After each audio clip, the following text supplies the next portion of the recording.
Shadows of the Eternal City. The Unlikely Alliance. I crouched behind a crumbled wall, the sharp stench of decay filling my nostrils as I focused on the flickering shadows in the room beyond. The sunlight streamed through shattered windows, illuminating a scene that once buzzed with life, now reduced to chaos, a ghost of a furniture store. Dust danced in the air like tiny, lost spirits, and I felt the familiar tingle of adrenaline coursing through my veins. I was on the hunt for supplies, but in this world, nothing was ever simple. I took a deep breath, scanning for movement. Shuffling echoes reached my ears. My heart raced, but my mind remained clear. Zombies were one thing, it was the living I had come to fear even more. As I reached the door to peer inside, a shout erupted from the other side. "Get off me, you filthy undead!" I whipped around, my heart plummeting. The voice belonged to a woman, loud and defiant, right in the thick of zombies. She didn't seem to understand the gravity of her situation. I contemplated slinking away, letting her fate be her own. I was a scavenger, not a knight in shining armor, but something tugged at me. Maybe it was the fiery spirit in her shriek, or perhaps the fact that I had a faint image in my mind of someone, anyone, fighting back. Before I could think further, there was a crash and a scuffle. I peeked in again, adrenaline and curiosity mingling in my chest. The woman was struggling, fighting off two zombies.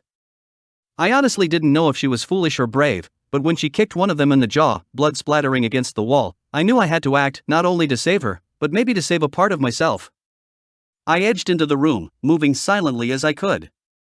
With a quick glance, I assessed the situation. The zombies were shambling closer, twitching arms outstretched.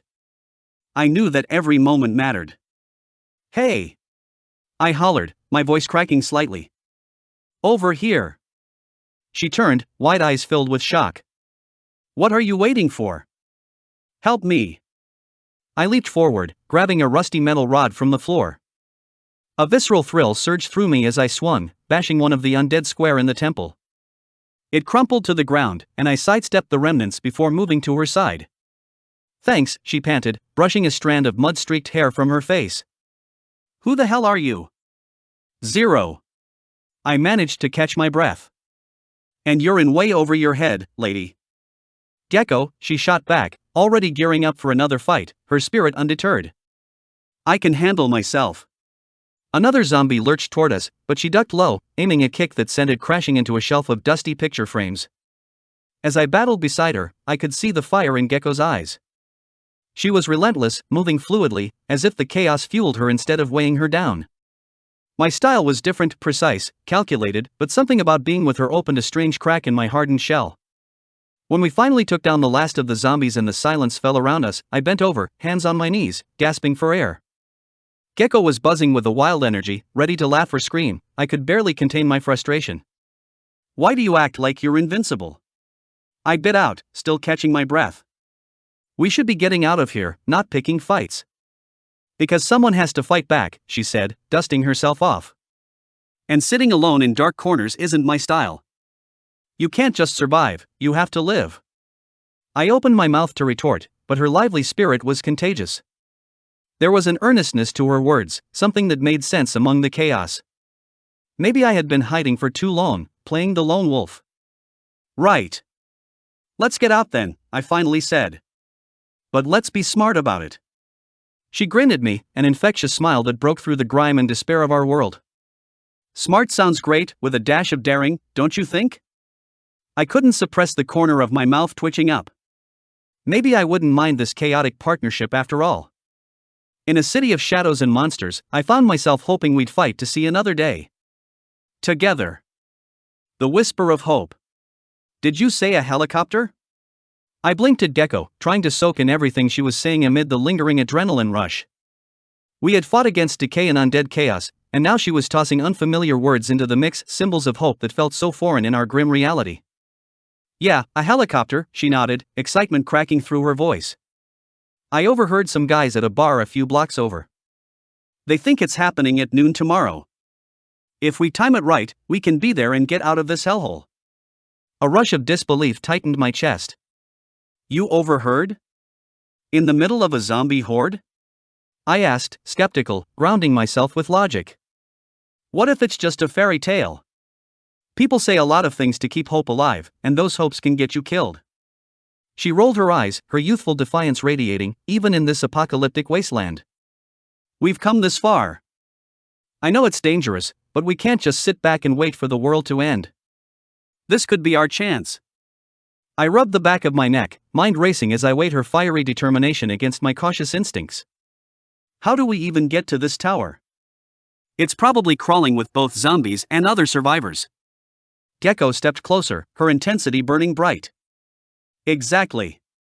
But that's the challenge, right? We'll have to outsmart them, find a way through. We can do this together. It's now or never, Zero. I could feel my heart in my throat, a wild mix of fear and the faintest flickers of hope within me. This was everything I had spent years avoiding: connection, trust, commitment. Yet, maybe Gecko was right. Maybe doing nothing truly meant we were giving up entirely. All right, I finally conceded, my voice steadying despite the tempest inside me. Let's go. A triumphant smile lit up her face, and I wondered for a moment if I had just made a monumental mistake. But that smile was infectious, a thread of light against the backdrop of decay surrounding us. We gathered our pack, a motley assortment of scavenged food and weapons. First, we need a plan, I said, trying to take hold of the situation. Where's this bar? She pointed down a cracked road zigzagged with debris and scattered bits of shattered glass. This way. And remember, keep your head down. Zombies won't be the only problem. As we slipped through the remnants of the city, tension crackled in the air. My instincts screamed at me to keep our distance from potential danger. But Gecko dashed ahead, her fearless spirit blending the lines between courage and recklessness. I hurried after her, scanning the empty streets, heart pounding. Gecko, wait. Think about the noise. I called after her, but she was already in a crouching position, peering around a corner. There could be people, we don't know if they're friendly. Trust me, they'll know we're here before we even see them. She turned back to me, eyes intense and bright with a spark of mischief. But that's part of the fun. I internally debated whether she was genuinely unafraid or just blissfully ignorant. As we crept forward, I kept a firm grip on my metal rod, our makeshift weapon against the looming unknown. A shuffle echoed from a nearby alley. My instincts kicked in, ready to brace for the worst. I motioned for Gecko to hush, my heart racing louder than anything else. Was it a zombie or just a hungry survivor? We had to tread carefully. Instead of a zombie, a ragged figure stumbled around the corner, a survivor who looked worse for wear, desperation painted across his thin face.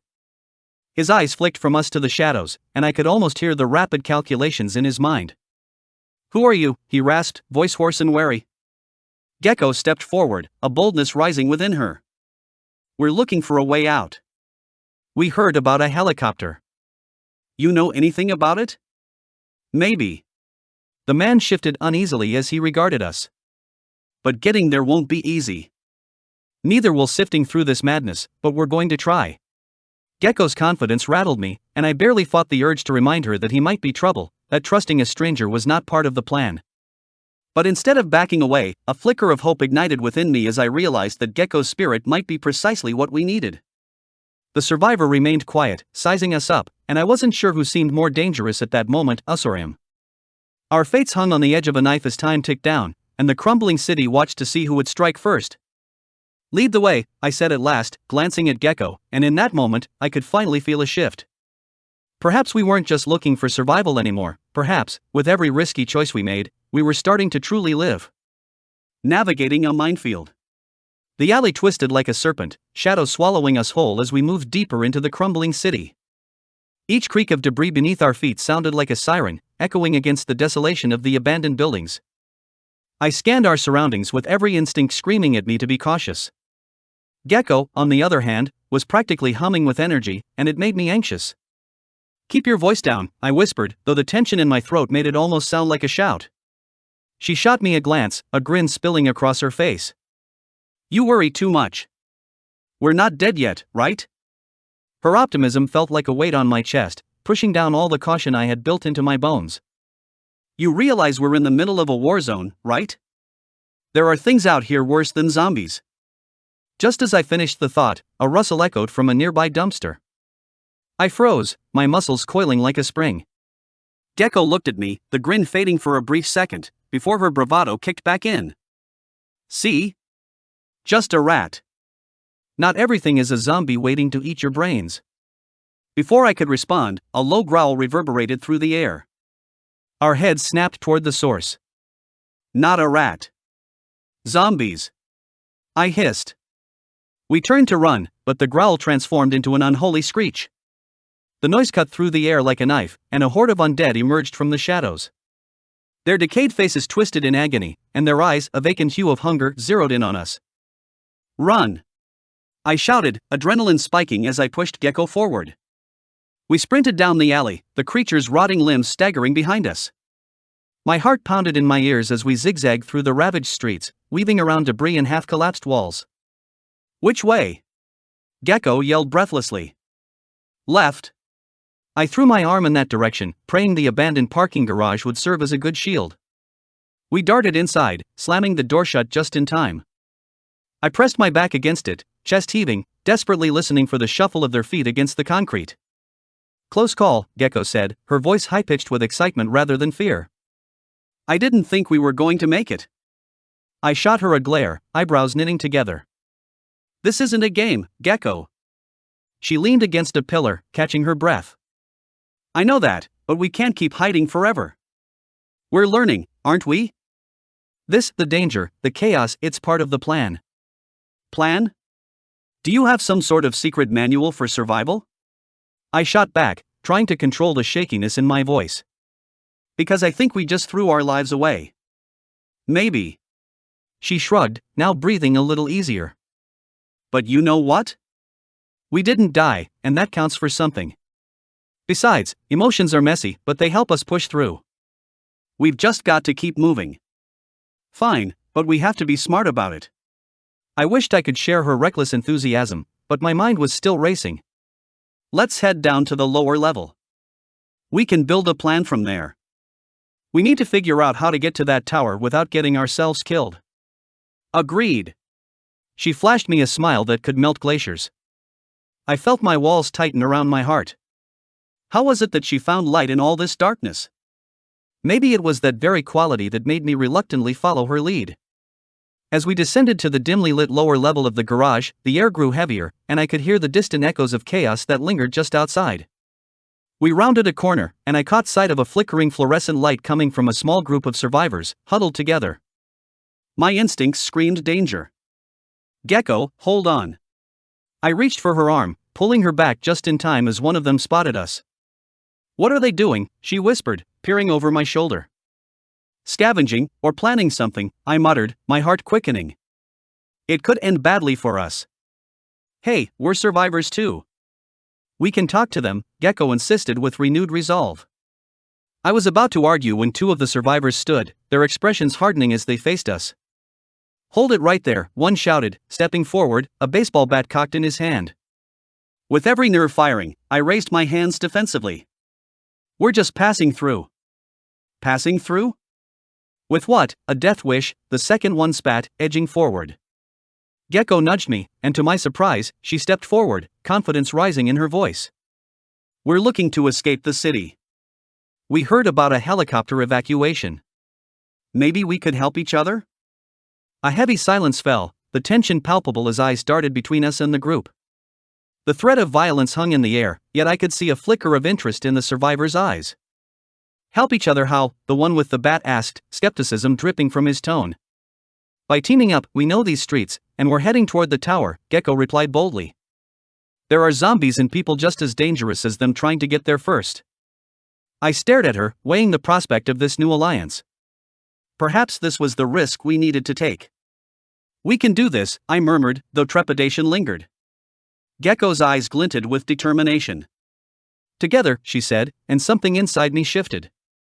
I finally understood, we weren't just surviving anymore, we were forging our path, and for the first time, it felt like we might just find a way out after all. Beneath the surface. As the survivors behind us eyed us warily, I could feel the pressure building in my chest. My heart raced, but now it wasn't just from the adrenaline of the chase. It was a crushing weight, grounded in uncertainty.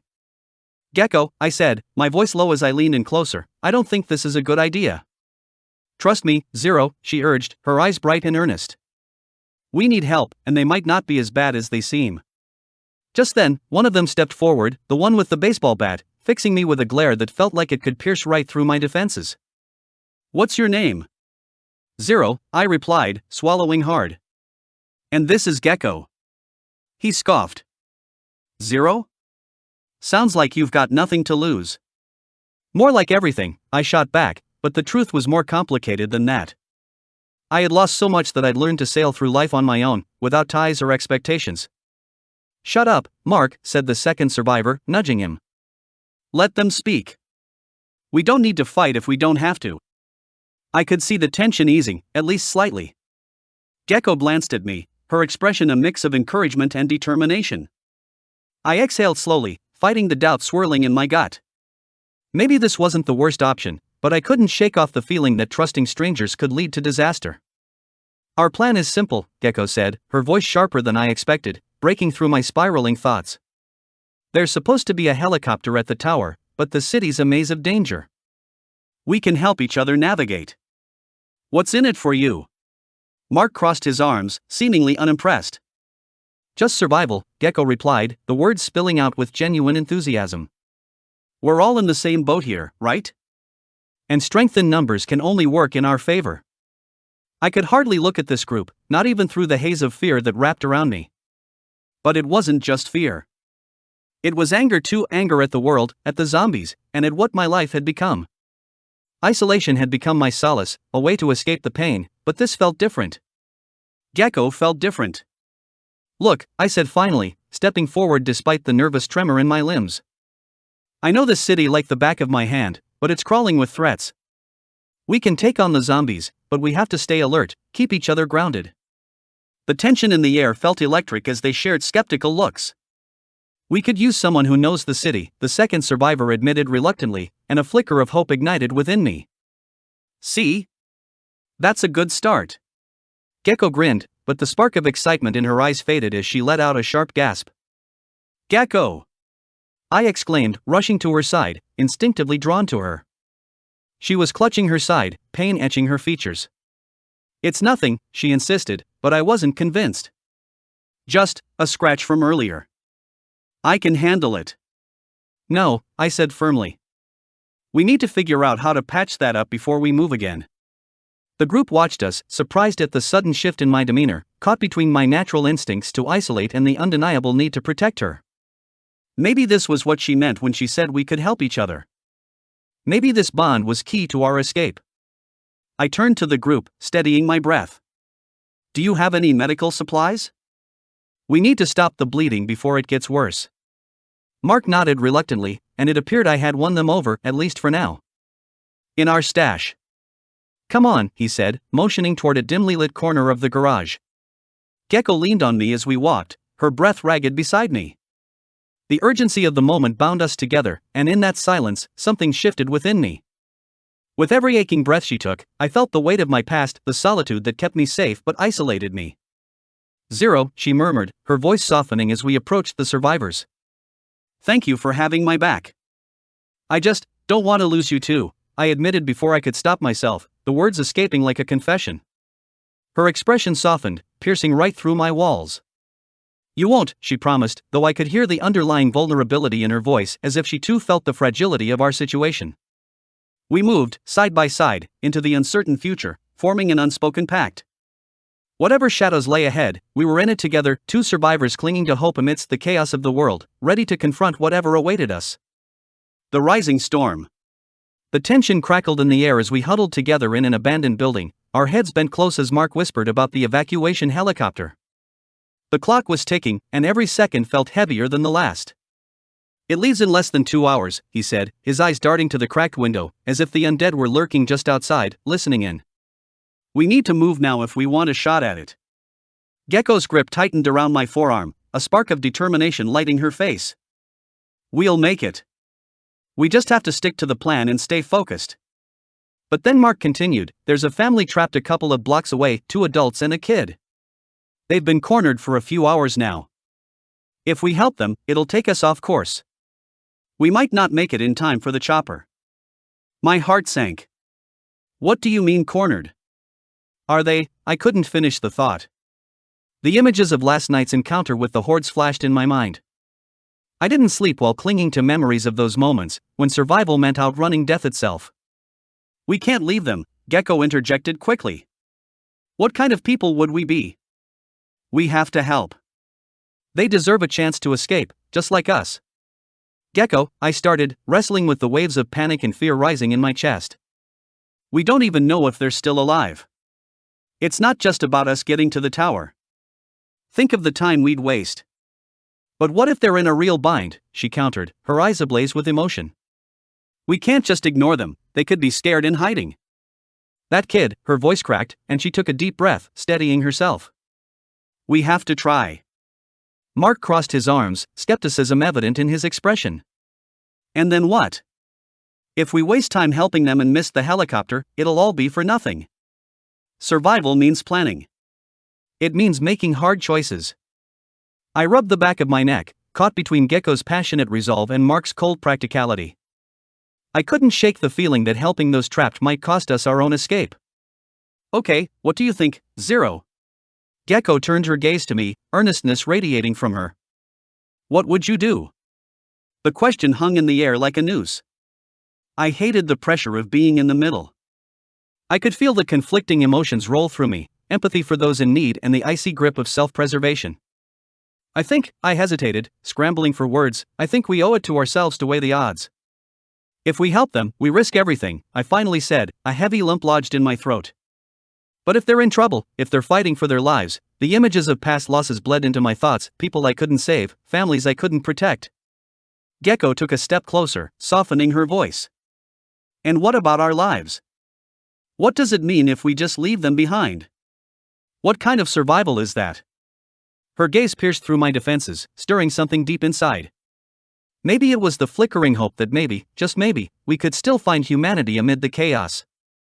I suppose, I inhaled deeply, trying to steady my racing heart. I suppose if there's any chance we can help them, then we need to try.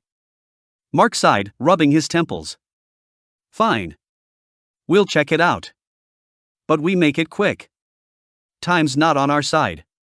As we gathered our gear, I felt a flicker of uncertainty but also a thrill of something nearly forgotten, camaraderie.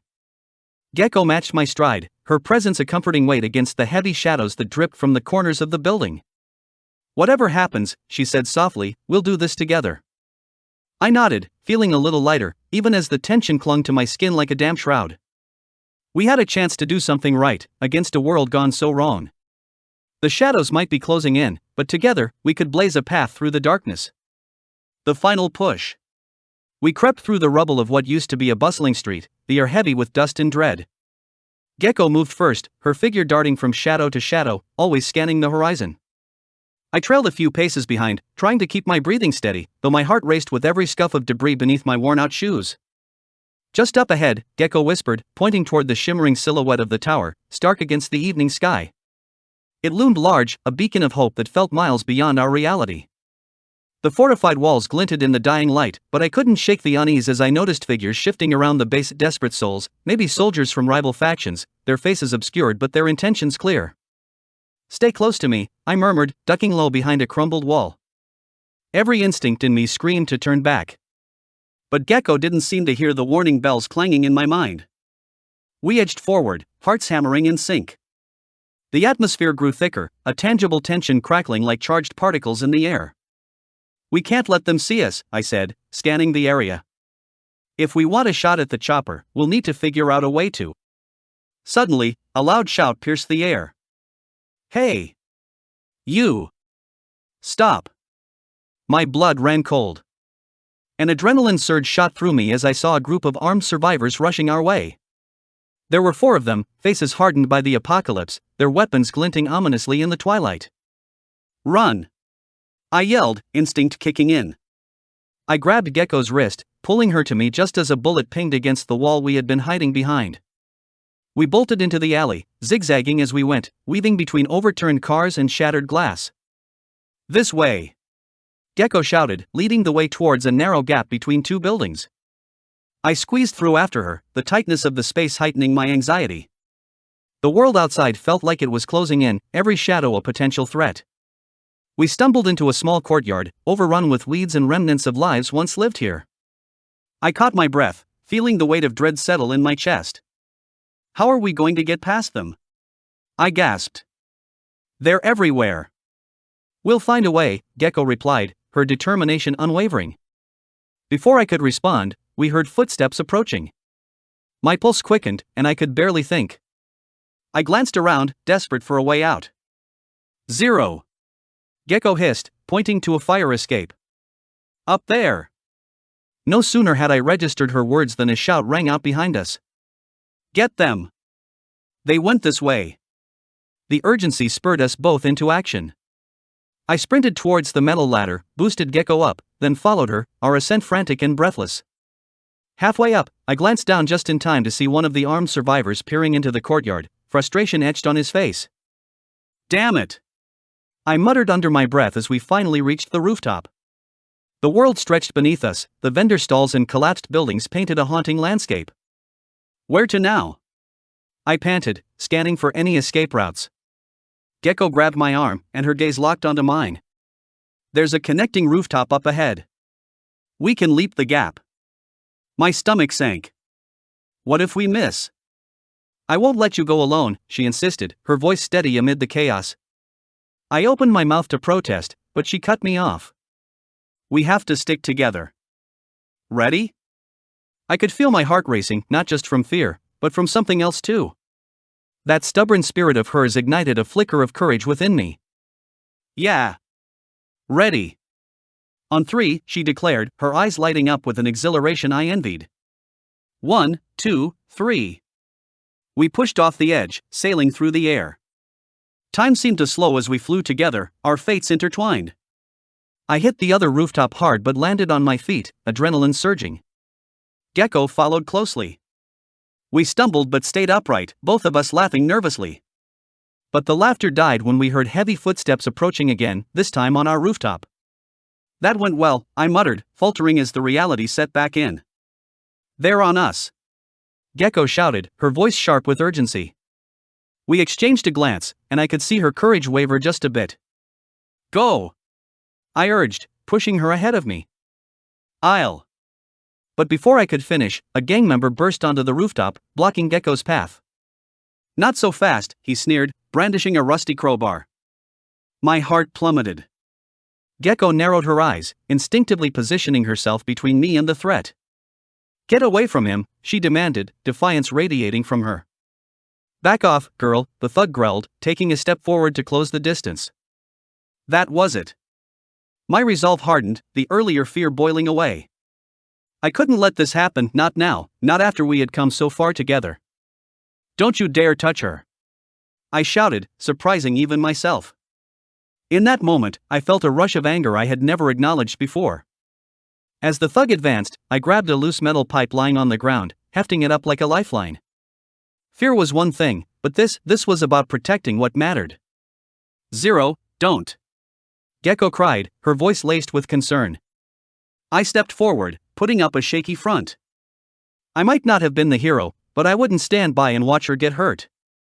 You want a fight? Then let's do this. The thug laughed, but his amusement quickly faded as he charged. I swung the pipe, missing wildly but gaining precious seconds as he staggered back in surprise. Stay behind me! I yelled, the adrenaline thrumming through me.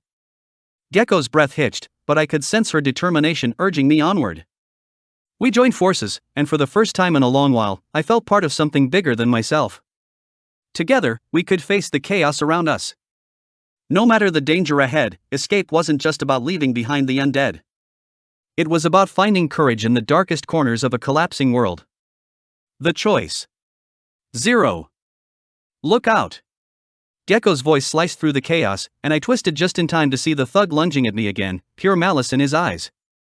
I swung the pipe once more, this time making contact with the side of his knee. He howled in pain, stumbling sideways, giving me just the opening I needed. Up! We need to get to that chopper. I shouted, adrenaline fueling my urgency. Gecko nodded, her determination flashing in her eyes as we both scanned the rooftop for a way forward. There it was, a narrow ledge, barely wide enough for one of us to crawl along. My heart sank. We had to reach the neighboring building and fast. This way. I pointed, moving quickly towards the ledge. Are you nuts? Gecko shot back. What about him? I glanced behind us. The thug was regaining his balance, eyes narrowing like a predator locking onto prey. We don't have time, Gecko. We can't let him back us into a corner again. With that, I jumped onto the ledge, testing my balance. It was shaky but manageable. Come on!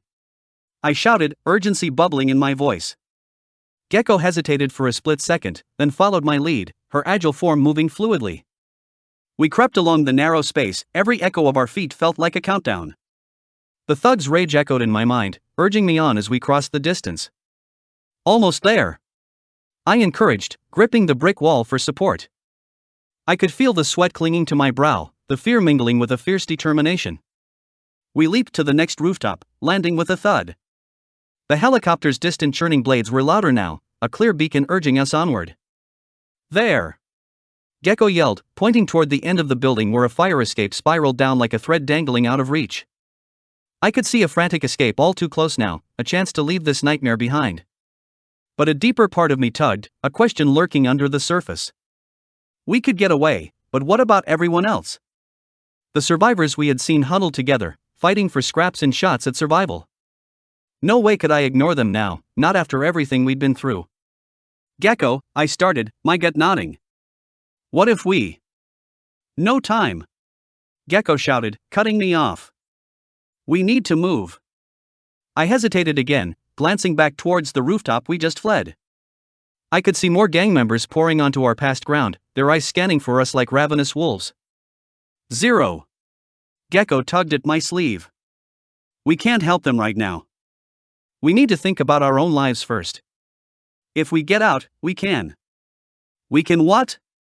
I interrupted, my voice rising in frustration. Leave them to fend for themselves? I can't do that, Gecko. We can't just. Zero.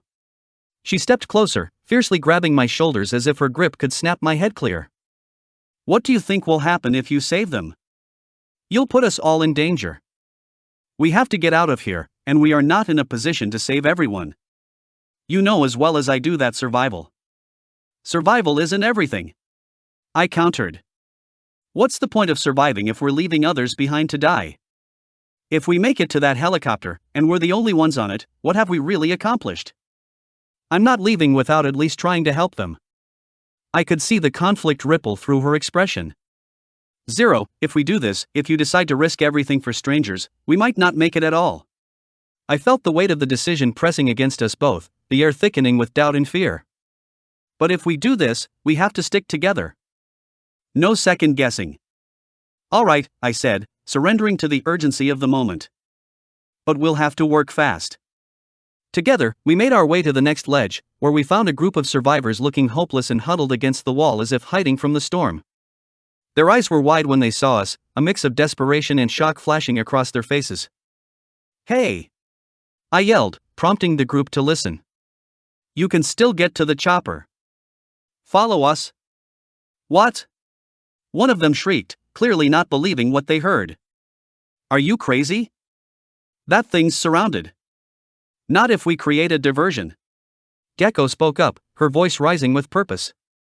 We can draw their attention away from your escape route. But what about you? A man stepped forward, a bandage wrapped around his forearm, worry etched deep into his features. You'll be left to fend for yourselves. There's no time to argue. I exclaimed, feeling the pressure mount. Now, are you coming or not? The group exchanged uncertain glances, but the fire in Gecko's eyes ignited something in them. Slowly, people nodded, resolve firming visibly. Okay, I said, relief flooding through me. Gecko, let's cause some chaos. Together, we stormed toward the building's edge, drawing from instinct and quick thinking.